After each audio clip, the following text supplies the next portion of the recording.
რამდენად საჭირო არის ადამიანისთვის გათავისუფლება რაღაც წნეხისგან. ამას ვერ გააკეთებ თუ პირველ რიგში შენ არ გახდი საკუთარი თავის მიმღები. გამორიცხული არის შენ შეძლო რომ ხმა მოიღო და რაღაც თქვა შენ შესახებ თუ შენ არ ყავს მიღებული შენი თავი. მე ვერასდროს მივიღებდი ჩემ თავს რომ არა ჩემი თერაპია. ეს დახმარება ჩემთვის გააკეთა თერაპიამ. ჩემი მკურნალობა იყო, მე კვირიდან კვირამდე ვტიროდი, დავალებებს ვიღებდი და არ მომწონდა ეს დავალებები. ეს იყო ბრძოლა ჩემ ფსიქოთერაპევტთან ერთად. არ მომწონდა და ძალით დავდიოდი, რასაც მაკეთებინებდა.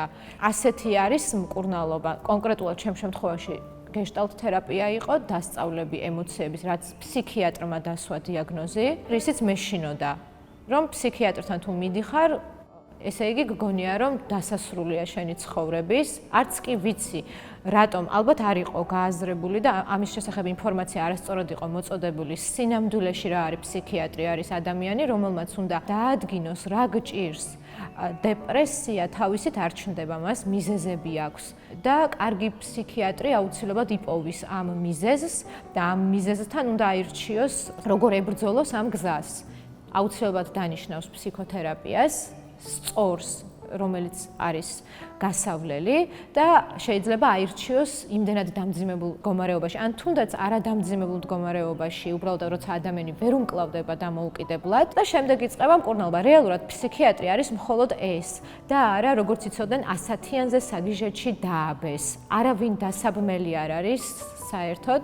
ეს არის არასწორად გავრცელებული ინფორმაცია, რომელიც ცუდად ზემოქმედებს ადამიანებზე. ჩემი ოცნება იყო ალბათ, რომ მენტალური ჯანმრთელობის დაზღვევა არსებობდეს, იმიტომ რომ სხვადასხვა სახის დაზღვევები არსებობს, სტომატოლოგიური მომსახურება, გადაუდებელი ქირურგიული ჩარევა, ყველაფერი არსებობს, რაც ადამიანის ჯანმრთელობას შეიძლება ჭირდებოდეს. მენტალური ჯანმრთელობა, ესეც ზუსტად იგივენაირად ითვლება ჯანმრთელობის ხარისხის შემოფასებლად, როგორც სხვა ნებისმიერი პრობლემა, რამაც შეიძლება ფიზიკური ზიანი მიაყენოს ადამიანს. ძალიან მიხარია მე პირადად, რომ შემეძლება გავიარო თერაპიები, თუ კი მე ვიქნები დაზღვეული, ბევრად კომფორტული გახდება ჩემთვის ცხოვრება და ვიქნები მშვიდად.